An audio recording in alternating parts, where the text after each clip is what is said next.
Wrong page. What happened? Well, officially, good morning, everybody. Welcome to Eggs and Issues. Good morning. We have an audience here on Facebook. Just so you guys know, we are live. Mayor, good morning. This morning we have Mayor Mark Murphy with us. Thank you so much for joining us today. We appreciate your being here. Thank you. Well, my name is Berkenda. I'm the Vice Chair of Events here at the Orange Chamber of Commerce. You are at Eggs and Issues. This is our April installment. I cannot believe it's April. It's crazy. Actually almost May, crazily enough. Easter's gone, spring break is gone. We're almost at summertime, people. So for today's segment, it's as always going to be an open format. I see a lot of new faces. We encourage questions, so Cynthia is here for you guys to talk to. Signal me if you guys have a question. A hand raise is perfect. For those of you on Facebook, I do believe we have someone who's going to be popping in and out of Facebook, so we'll do our best to answer your questions as well. And with that, we're going to go ahead and get started. So it's my pleasure to have today here Cynthia Quimby. And Cynthia, before we get to our chat, I do have your bio here, and I'm going to tell everybody a little bit about you. Cynthia Quimby serves as a government relations manager for Southern California Edison, where she represents SCE in its relationship with cities and communities in North Orange County. Prior to working for SCE, Cynthia was the owner of Quimby Group Consulting, a fundraising and event planning firm providing services for federal, state, and local candidates and elected officials, as well as nonprofit organizations and political action committees. Before founding Quimby Group Consulting, Cynthia served as Deputy Chief of Staff for a state senator in Orange County. Her work experience includes working for a leading public affairs firm in Washington, D.C., concentrating on media relations. Cynthia is a former recipient of the OC Black Chamber's Marlene R. Dice Business Empowerment Award. The California Women's Leadership Association also named her as a Woman to Watch in the Movers and Shakers category.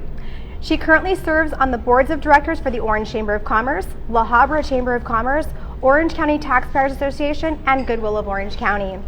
Cynthia earned a Bachelor's of Arts degree in Communications from UCLA and a Master's in Business Administration from UCLA's Anderson School of Business. She lives in Irvine with her husband, Jason, and their 3 children.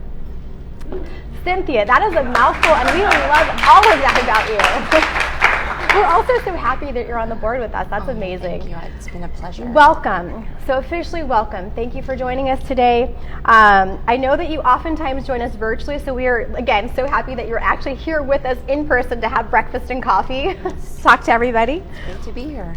So first, I'd love for you guys, I know I just kind of like put all of your business out there, but tell us about your role at Edison. Absolutely.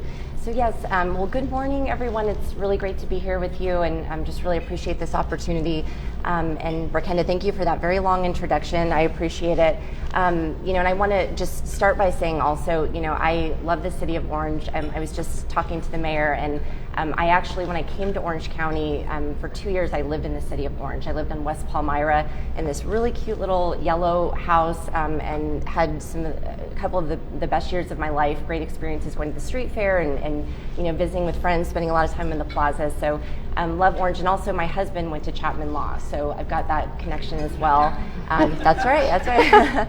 So, again, really, I was really excited when I was told that Orange would be one of the cities that I get to work with and represent. So I'm really happy about that. So I'm a government relations manager for Southern California Edison, and in that role, my main responsibility is to maintain good relationships with our cities, city council members. I primarily at the staff level work with city managers and with public works directors. And part of what I do, it's really to make sure they're informed about our policy initiatives, our wildfire mitigation efforts, different things we're doing at the company. But in turn, also want to make sure I understand the community, understand what's important to them, understand any challenges they might be facing. And then in addition to my work with the cities, I think kind of the fun part of what I get to do is also be a part of the communities. And so, hence my involvement with some of these boards of directors. I have to give a shout out to my friends at Goodwill OC who came to support. Appreciate you being here today. For coming. And truly, I try to look for opportunities where we can be good partners. We can really show up, get to know our communities, and hopefully make a difference and have some impact as well. Perfect. Well, thank you so much. I mean, we're so glad that you're part of our city, of course. Thank you. Don't care about the other ones. We do care. So let's just dive right in. Let's talk about the infrastructure. So what can you tell us about the infrastructure for businesses in the plaza and downtown area, specifically since we are downtown? Yeah. So in the infrastructure in the plaza area, it is a little bit older, and so there are some challenges that come with that. And I did talk to our district staff, and they're the ones that really handle all the operations. They did tell me, with a lot of our wildfire mitigation efforts, there haven't been kind of proactive. There hasn't been a lot of upgrades per se in the plaza area, except for those that are customer driven. So of course, if customers have any reliability issues, new businesses are moving into the area, of course we work with them to come up with designs to make sure that they have reliable power. But really our focus has been more on wildfire mitigation in terms of the proactive, and that does impact the city of Orange because of course you do have high fire risk areas in the city, and so that work's really important and critical actually, and does help out the city. Okay. And would you say because the infrastructure is a little bit older, that does present a challenge? Are there any plans to, I guess, help alleviate that over the years? I think, hopefully the businesses would say in this area that they do receive reliable power and they're good to go. It's more for when new businesses are moving in, depending on what the demands are, we might have to come up with a design that can take some time. And so, one thing I always say, for businesses that are thinking about moving into the city, no matter where, they're coming in, it is good to get in touch with Edison as soon as possible because I see Al here, he knows it can be a very, very lengthy process depending on, where you're moving into, is there, whatever equipment we have there, is it at capacity? Do we have to do a whole new redesign? So, it is important to get in touch with us and hopefully, you all now know me, you're my friend, you can come to me and I can help get you over to, I can actually even give you the planning department's direct number so that you can start to have those conversations. Also, they'll be aware of any city projects that are going on, and so that can be really helpful because if there are, certain, things that might conflict with your schedule, that's good to plan for. Also, if the city has certain demands, like they require streetlight upgrades or, whatever it might be, it's good to know about that as part of your planning. Perfect. And that was actually one of my next questions was about businesses who are moving to the city, because even over the past couple years when things were, at a bit of a slowdown, we welcomed so many new businesses to the city. At what point do you think people should engage with Edison as they are thinking about moving to Orange? I'd say if you're going to move into the city, get in touch with us right away. I mean, as soon as possible. Okay. You want to start to think about what challenges may be coming up. Also, as part of the process, there's a lot you're going to have to do in terms of getting us certain information so that we can come up with a design. There'll have to be rights checks. If easements need to be, they need to do anything with easements, that's something that you should prepare for and you're going to have to plan for as well. So yeah, as soon as possible, I would say. Okay, perfect. Mm-hmm, yeah. As soon as possible, everyone. You're moving to Orange, let us know. Mm-hmm. Fire. I feel like fire season keeps extending. It seemed like it used to be a week or two, and then it was a month, and I feel like it's all year to some degree with the weather changing and the heat and the winds. So let's talk about fire season just a little bit. What are some of the things that Edison is doing to, as far as wildfire mitigation? Absolutely. Well, you're absolutely right. First of all, I mean, I think everybody remembers 2020 was, a particularly bad year. It was the worst year in California's history in terms of wildfire and damage, and we saw a lot of tragedy here in Orange County with the Blue Ridge fire up in Yorba Linda and in the canyons. So it's a huge issue. I think it's top of mind for a lot of people. It definitely should be top of mind for the city of Orange because, as I mentioned, there are those high fire risk areas. And Edison, we're very committed to our wildfire mitigation efforts, making sure we're working with local communities on that. So, the number one thing, the biggest thing that we're doing with the most impact is what we call covered conductor. And basically what this is, obviously if you have a bare line, a tree, comes into contact with that line, it can create a spark and that can start a fire. And so we're actually investing like $5 billion per year on, various upgrades, but we're really focused on getting that covered conductor on the lines in all those high fire risk areas to try to protect against wildfire. So that's the biggest thing. And, we focused on 72 circuits in the high fire risk areas over the last couple of years. And we believe that, so long as the weather patterns are kind of similar, it should result in about a 75% decrease in what we call the PSPS events. Those are the public safety power shutoffs where, when there's a high fire, there's high fire risk or a windy event and there's dry fuels, we actually have to go in and shut off power to protect against wildfire. So, hopefully this year, Orange is impacted by PSPS, and hopefully you'll see a decrease in that because of some of the work we've been doing. The other thing is aerial inspections. We use helicopters and drones to actually inspect our equipment. I got to do a demonstration of one of our drones, the other day, and I was really surprised. They're actually pretty quiet. They go up quickly. Our guys can look on an iPad and actually see, really in detail, if there's any damage or wear. So we're doing those aerial inspections. We've already completed them in the city of Orange, but we've been doing them in all of the high fire risk areas to see if there might be any issues that could, spark a fire.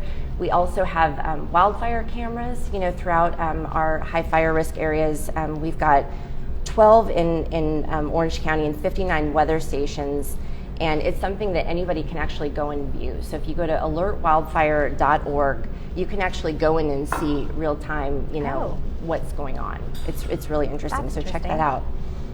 And you asked me if I'm long-winded, and I said sometimes, but I'm going to try to go through a couple more of these points. So vegetation management is obviously, a big part of what we're doing as well, trying to trim the trees, make sure that, the palm trees can actually be a big issue. Okay. So that's another thing that we're, trying to clear out.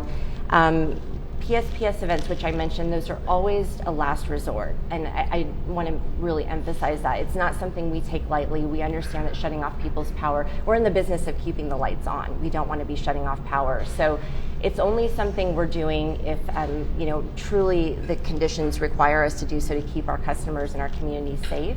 And it's very data driven. It's not something somebody just kind of decides, oh, it looks windy, we're going to shut off the power. We have top meteorologists, top scientists who are looking at the fuel. They're taking fuel samples, they're looking at wind speeds, and that's something we do as a very last resort. And then lastly, I wanted to mention, we're very proud. We contributed $18 million last year towards a helitanker that OCFA has been using to fight fires. And it can be used up and down the coast. We prioritize Southern California, but what's really great about it is it can actually, dump large amounts of retardant and water even in the evening. And so that's a really great tool for our firefighting agencies. We want to be there to support them, and that was one thing we were able to do to work together with them. And that came into play, last season? Yes, that's correct. Yeah, that's correct. And with the PSPS, I feel like I heard about that about a couple of years ago. Mm-hmm. Is that when it came into play, or has it been around for longer than that? I feel like it kind of was publicized more, but has it always been there? It's really come into play a lot more in the last few years. There's been a lot more, I think, just in general focus on wildfire mitigation in the last few years. And like I said, we're, investing heavily into, that covered conductor and making sure our system, is not at high risk, to spark, fires. Right. So hopefully you're going to see those really get minimized. You'll hopefully hear less about it as time goes on. Yeah, it's not the long-term solution to just shut off power to protect against fires. That's not what we're looking to do. Okay, yeah. Perfect. Does anyone have any questions thus far? I know we've kind of covered a couple of different things, but I want to make sure I'm answering anyone's questions, or that Cynthia's here for you guys. So anyone have any questions for her at this juncture? Al has a question. I'd just like to talk about, or what I was thinking about all these electric cars coming around now. What, at the end of the day, does Edison have the capability to look into the future when people getting electric cars? Absolutely. Yeah. Absolutely. So, we're, as you know, Al, the state is, moving in a direction it wants to be carbon neutral by 2045. There are a lot of things changing in terms of, transitioning to clean energy. Electric vehicles are going to be, a big part of our future. And we see the car manufacturers are also, investing heavily in R&D. It's not just Teslas, right, that you can now get. I had a friend yesterday tell me he's looking at an EV that's a Hyundai, and there are a lot of different options. Rivian's moved into Orange County. We're going to see a lot of options. And I think I see it kind of, it's exciting because it's going to provide choices for consumers. We all, I think, have heard, the governor did mention he's going to be banning the gas, fossil fuel cars in the future. But with that being said, you are going to have a lot more options, and I think that's an exciting thing. So yes, we are investing in the infrastructure. We actually have a program called Charge Ready. It's $436 million grant program, so that amount of money is available for people to apply for, and it's particularly for businesses. Actually cities, public sector can apply for it as well, and it's for public charging stations. And you're going to see those grants are going to be used to install quite a few EV chargers in the next few years. And that's one thing I try to communicate also with the cities that I work with. This is an economic development issue, and I think one way to look at it too is that we're going to have more electric vehicles on the road in years to come. If your city has a location where you've got the EV chargers, someone may see that and stop and have dinner and go do some shopping, and while they charge up their car, you want them to stop here. And I won't mention other cities because those might be my cities too, because they're great cities as well, but you want them to stop in Orange, and spend money here while they charge up their cars. Like a great marketing opportunity. Exactly. Stop at our charging station. Exactly. So we do work with communities also on putting together a plan, because we want to make sure we're being partners, and it helps the city. It's also going to help as part of what we're trying to do in the future. And I think the other thing I would say is it is a transition. So to kind of get more to the heart of your question, if we had to do this by tomorrow, I think we've done an analysis with economists. It's called our Pathway 2045 paper, and you can go on our website and read about kind of what we see as what needs to get done by 2045 in order to reach the state's goals. If we had to do that all by tomorrow, it would be a huge problem. There's no way we would be able to handle it. But thankfully, we have about 25 years.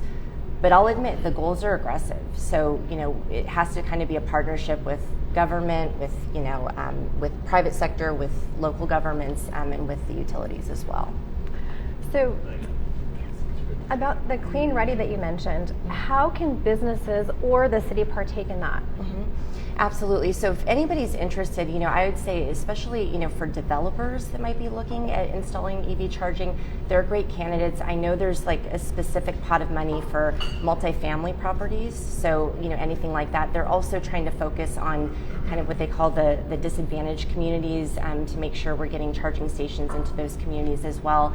But if anybody's interested, again, I'm your point of contact to at least get to the right people in our customer service department who can help you, kind of see if you might be, a good candidate for Charge Ready. And then, some of the businesses in the chamber may also have their own account manager. They can certainly help you, kind of go through that process as well. Perfect. Thank you so much. Of course. Still thinking about that marketing opportunity, though. Yeah. Pat has a question. We have a big plan in the city of Orange to renovate what they call the North Tustin Street area, and I'm hoping that both the city and Edison are communicating, because again, if we're going to do some renovation on that strip, it's probably a good idea to have the electric car stations for them. And I'm just saying, I hope everybody's on the same page and aware that they're being brought into it, and that's probably more a question for the mayor than for you. Okay. But no, I appreciate that, and I have. The answer is yes. Yes, Okay. yeah. Good. I have to take a minute to, just plug Pat Buttress too, because I think many people know she actually was in this role, in the past, and there's nobody who will ever fill her shoes, so I won't even try. I also have to kind of say something. I'm sure Gaddy Vasquez is not watching right now, but he's also, he's Mayor Murphy's one of his best friends, and one of my mentors, and just someone I respect so much, who still has been a great supporter of Edison, and I know he's involved with the chamber as well. But to answer your question, Pat, yes, as the mayor said, and we have a really great relationship with the city. I mean, the city council has been tremendously, just a tremendous partner for us, on all of the different things we're doing, and Chris Cash in Public Works, and the city staff have just been fantastic as well. So yes, we're working together. Yes. Awesome. Okay, dare we go into people's electric bills? Uh-oh. It's on everyone's mind. We had to go there. So I know recently customers were transitioned to time of use rates on their electric bills. Can you explain like what this is and how it affects those that are paying? Absolutely, yes. So you may have noticed late last year you started to get some notices that we're going to be transitioning to time of use. So basically, previously on the tiered rate structure, the billing cycles, 1 month, and you use a certain amount of energy, you go into the next tier, you use a certain amount of energy, you go into the next tier, and it doesn't reset until that billing cycle starts over. So now all of our customers in Orange County have now been, transitioned over to TOU, or time of use, and basically what happens is each day it's focused on, you have an opportunity to save money each day. You want to avoid kind of the peak usage times of around 4 to 9 o'clock. So your electricity is going to be more expensive during those times. But instead of kind of getting set in those different rates, you have to look at each day, each 24-hour period. Now I do want to mention the TOU. It was not intended to raise rates. And one thing I want to mention too, a lot of people don't know this, we have kind of an interesting business model. Edison actually doesn't make a profit off of customer rates, and I think a lot of people don't know that. They just assume like we like to raise prices, we make more money, we want to push you to use electricity because we'll make more money. But we're regulated by the California Public Utilities Commission, so they want to, they don't want that to be, kind of the incentive is that we're, just pushing you to use more. They want, customers to be more efficient with their energy usage. So we actually make money. We get a rate of return on our infrastructure. That's how the company makes money, but it's not on rates.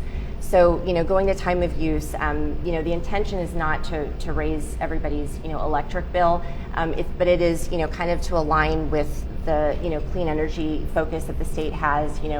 Obviously we know renewables, solar is more readily available when the sun is out, so at 9 o'clock at night, it's not available.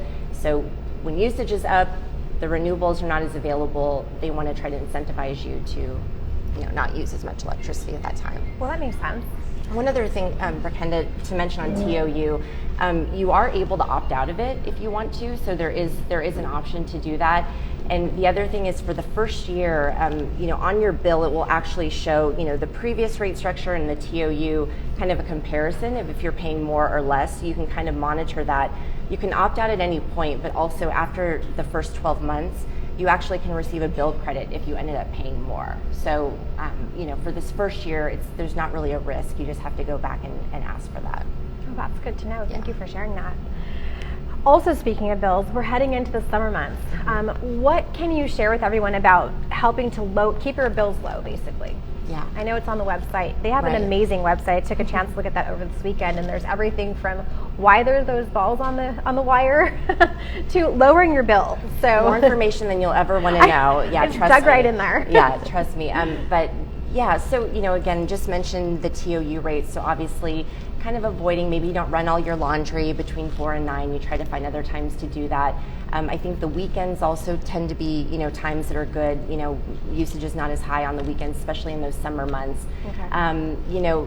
The other thing for businesses, I would say, is if you do have an account manager, make sure you get with them because they'll be able to give you information about kind of rate forecasting, how things are looking on the horizon for your planning. They also know about energy program or energy efficiency programs you might want to take advantage of. For both residents and for businesses, we also have demand response programs. So, basically you can opt to, when we're having like an energy event where there might be a shortage, you would volunteer to basically, reel in your usage.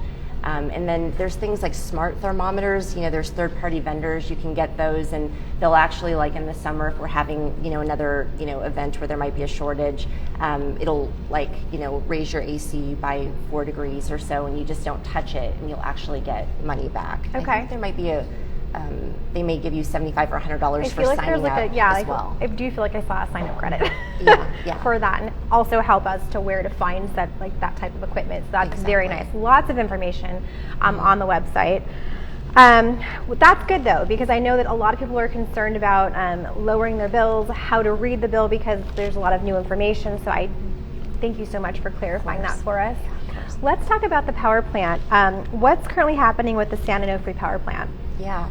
So San Onofre Power Plant, we call it SONGS. The decommissioning process started in 2013, and all the spent nuclear fuel is packaged and it's in steel canisters, but it's ready for transportation actually, but it remains on site, at SONGS. And so there's a coalition that's been formed. It's called the Action for Spent Fuel Solutions Now. And it's a coalition of local governments, utilities, businesses, labor, I think is also involved, environmental groups.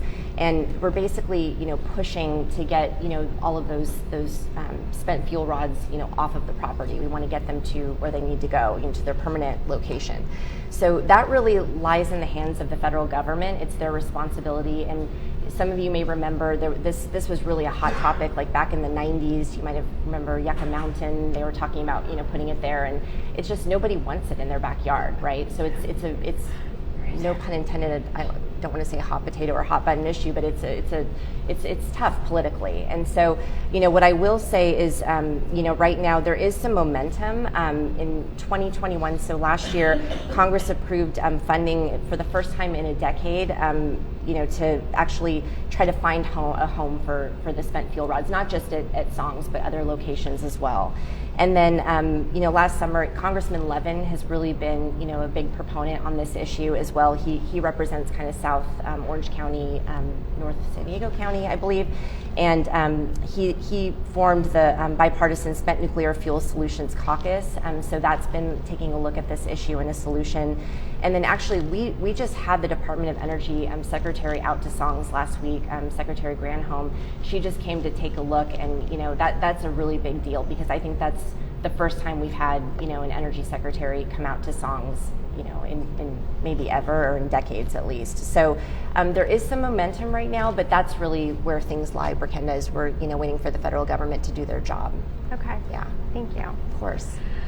I think we have time for a fun question. Okay. I like fun questions. Fun questions are good. So this is about you. Oh. Tell us, what is the favorite memory you have here in Orange? I know you lived here for a bit, and it doesn't have to be when you lived here. It can just be, you're here all the time. I know I see you at least a couple times a month at our meetings. So what's a favorite memory or favorite time of year for you here?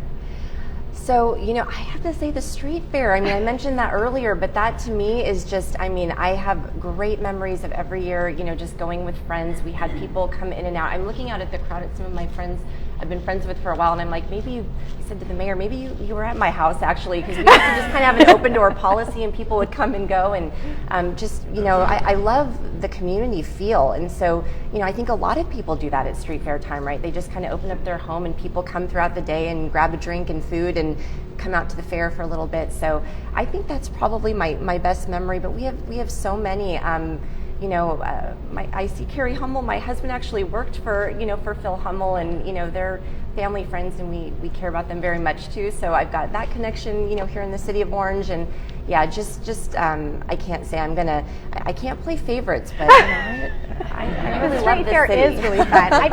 We have so many wonderful events there, so I do know it's hard to choose. That's why I like to kind of put you on the spot with choosing a particular event. Yeah. We are heading into kind of that wind down time. Does anyone have any questions before I kind of maybe head into a last couple of questions? Rachel? Yeah, Cynthia, you mentioned wildfire mitigation earlier, and I wanted to ask if Edison has delved into maybe utilizing goats for weed abatement. They're so cute, so I'm always curious. Yeah. And I think they do it in Irvine, right? That's part. Yeah, it's not a part of our efforts. I think that happens mostly by governments, are implementing those measures. But I agree, goats are very cute. I agree, Rachel. Yeah, I think Chino does it. Oh, we want goats. Yeah. Mayor's here. He can.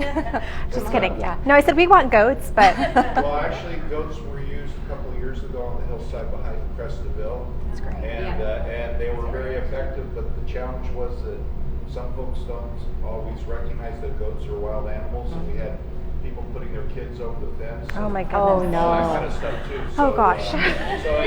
they're fun to watch and all that, but we wound up having to help with a little bit of a safety angle of it. Yeah. To just just to make sure nobody gets hurt, and if anybody wants some cute goat pictures, we'll post it, you know. Oh goodness. I promise not to snag the goats for photos.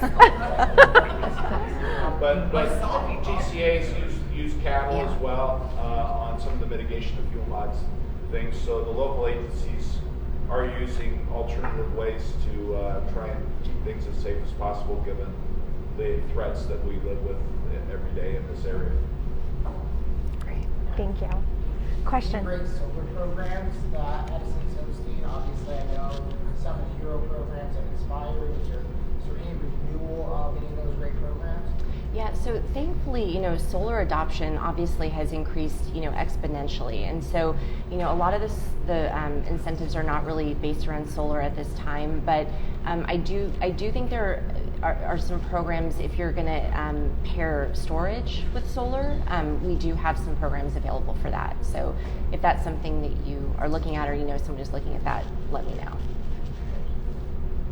Anything else?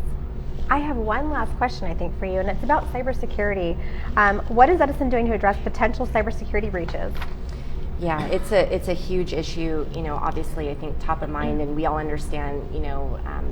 If there's any sort of a terrorist attack, or terrorists were looking at doing something to our country, the grid is a place that they would look. And so we take cybersecurity very seriously at the company. I'll tell you, even at the employee level, I think my first day on the job, and by the way, I've mostly been working remotely, so I picked up my computer, went back home, on my first day, and we happened to have a phishing exercise before I took any of the trainings. I didn't know that was a thing. So I remember I got an email, it said I had a voicemail or something like that, and so I click on the voicemail to listen to my voicemail, and this big thing pops up on my screen, and it says, "You failed the phishing exercise," and and I'm like, oh my gosh, I'm already not doing my job well, And so I reached out to my boss, and he said, he kind of said, "Oh, I forgot to warn you about that. Yeah, that's a thing." But he said, "But it's going to be okay. You'll be fine." But however, it's so scary. you can't do it again. I mean, he said, because we do take this very seriously. It just takes one entry, one access point, right, to create a breach. And so it's actually at Edison a fireable offense. Like if I fail this phishing exercise, multiple times, you can actually lose your job. We take it that seriously. So, everything we do, all of the grid improvements we're doing at every access point, security is being built into that.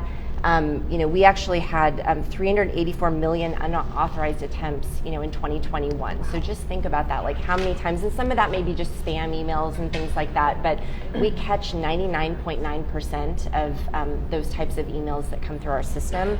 So again, huge issue for us. I know we have, I think, over 200 employees and contractors that are dedicated to cybersecurity for the company. So we've got a pretty large workforce that focuses on that. Mm-hmm. And some of our top leadership, they come from federal agencies, FBI. They have they're really top-notch professionals.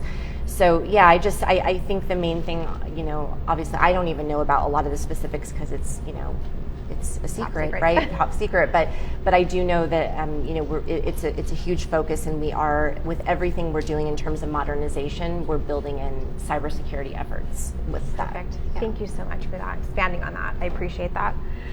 Any other questions? Because if not, we're going to go ahead and land and go into some announcements. I think we're good. Well, Cynthia, we are so glad you're able to join us. Thank you so much for coming.